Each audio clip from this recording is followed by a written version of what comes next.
visage tendu pour Jean-Pierre Papin au moment de la Marseillaise. Marseillaise version Lecomte.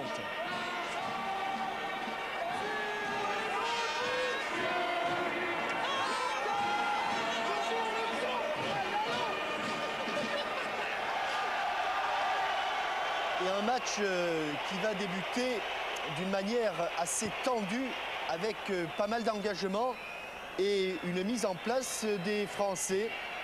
Les meilleures occasions, notamment sur cette talonnade de Sauzet et ce tir de Paul Le Guen à côté du poteau de Wolfhard.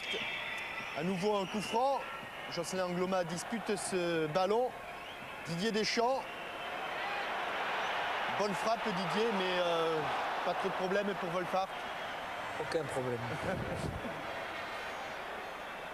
Wolfhard qui prolonge ce ballon en corner.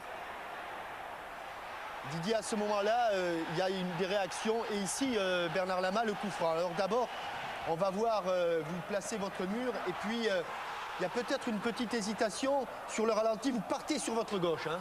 Oui, disons que j'ai cherché à fermer l'angle en avançant un peu et en me recentrant. Quoi.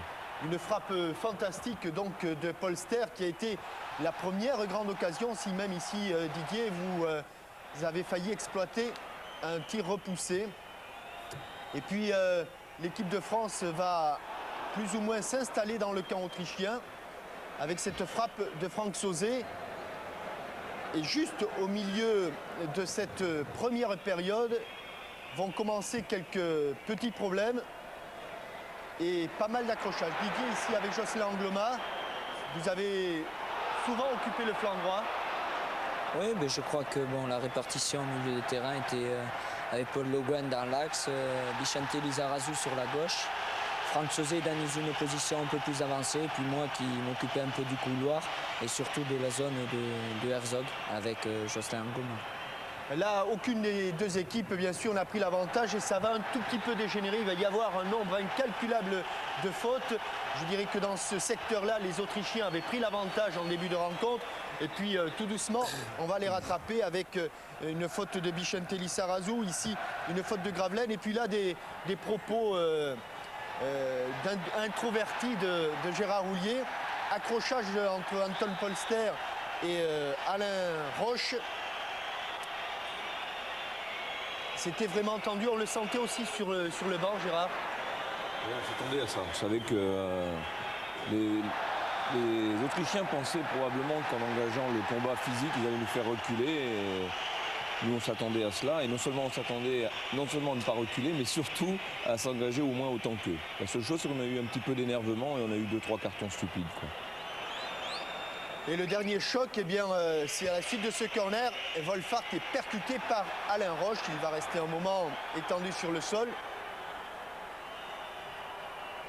Et on écoute Jean-Pierre Papin, impression sur cette première mi-temps.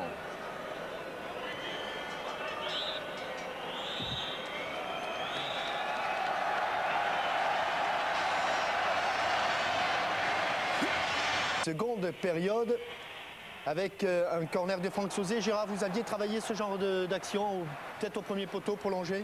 On a 2-3 combinaisons, dont une au premier poteau. Oui. Mais sur cette tête prolongée de Emmanuel Petit, Wolfhard s'interpose, donc pas de problème pour la défense autrichienne. Et puis le côté gauche va bien fonctionner avec Lizarazu Gravelaine. Un manque de spontanéité de Xavier qui tarde un petit peu à centrer et qui s'en mêle les crayons.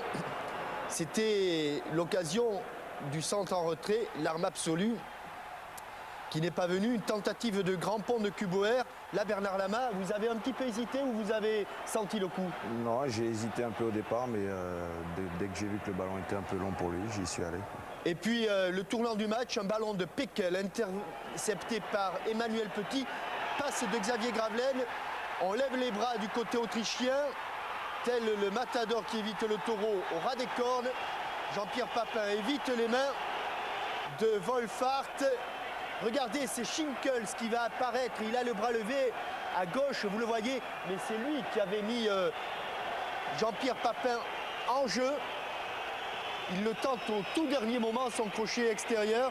D'où vous étiez, Bernard Lama, vous avez senti qu'il passait ou qu'il pouvait être arrêté là? Moi, j'ai eu un peu peur qu'il soit arrêté, mais je crois qu'il a fait une feinte de corps qui a déstabilisé un peu le gardien avant. Alors il n'y avait pas eu beaucoup d'occasions de but pour la France. La première, c'est la bonne. Ici, il panique sur ce centre de Jocelyn Ngoma. Hartner est tout près de tromper son gardien. La rentrée de Patrice Loco va s'avérer judicieuse car ici, il va récupérer un ballon. C'est un joker intéressant, hein, Gérard, Patrice Loco. Il entre vite dans le match. Des bons coups d'accélérateur aux attaques en plus. Superbe frappe de Franck Sauzet. Si elle est dedans, c'est pareil, mais elle n'est pas dedans. Et c'est Wolfhard qui l'arrête. Montée de Kuboer. Là aussi, pour la première et la seule fois, Tcherny, le jeune attaquant autrichien, va gagner son duel face à Bicente Lizarazu. Propos à vif et à chaud. Qu'est-ce que vous dites là? L'action, au départ, on était pratiquement devant le but autrichien et Jean-Pierre Papin allait vers le but. Et il y avait Jocelyn Ngoma à côté de lui qui ne lui dit pas que les Autrichiens reviennent sur lui. Et bon, c'est notre gros problème, on a des manques de communication comme ça, un petit peu stupides qui peuvent nous coûter presque des gros bobos, quoi. Alors Laurent Blanc, vous ne l'avez pas beaucoup parlé, quelques flottements, un petit moment de panique là dans la défense. Non, sur cette action-là, c'est Emmanuel Petit qui remet en jeu Poster. Autrement, je crois que Poster est en position de hors-jeu, mais c'est Emmanuel Petit du bout du pied qui le remet. Ce sont les dernières émotions pour les joueurs et pour le banc de touche, et pour les spectateurs et les téléspectateurs aussi. Là, pas très bien joué le coup, me semble-t-il, hein. Vous êtes en supériorité numérique. On a enterré le ballon. On a enterré le ballon. Ça se termine par un tir de Corentin Martins. Et le but de Papin vaut de l'or. But de Papin sur une passe de Xavier Gravelaine. Qu'est-ce qu'on en pense de l'entente Papin-Gravelaine? Je crois que c'est la première fois vraiment qu'on jouait avec Xavier devant. Simplement, il faut retenir qu'une chose, c'est que le ballon de but, c'est lui qui me l'a donné. Et je crois que ça, c'est de très bonne augure pour la suite. Et comment vous l'avez trouvé, Xavier? Xavier a fait un bon match. Il avait un adversaire très, très difficile sur le dos. Et je crois qu'il s'en est bien sorti. Alors ce but, il vous rappelle bien sûr un autre but capital, celui donné par Christian Pérez lors du match contre la Tchécoslovaquie. C'était à Bratislava et à l'arrivée, le buteur s'appelle également Jean-Pierre Papin. Là, il tombe sur les genoux. Là-bas, il est tombé sur les fesses. France 8, Bulgarie 6, Suède 6. Voilà le classement actuel. L'équipe de France a joué 5 matchs, en a gagné 4, a perdu en Bulgarie. Alors la question traditionnelle, Gérard, est-ce que votre contrat est rempli?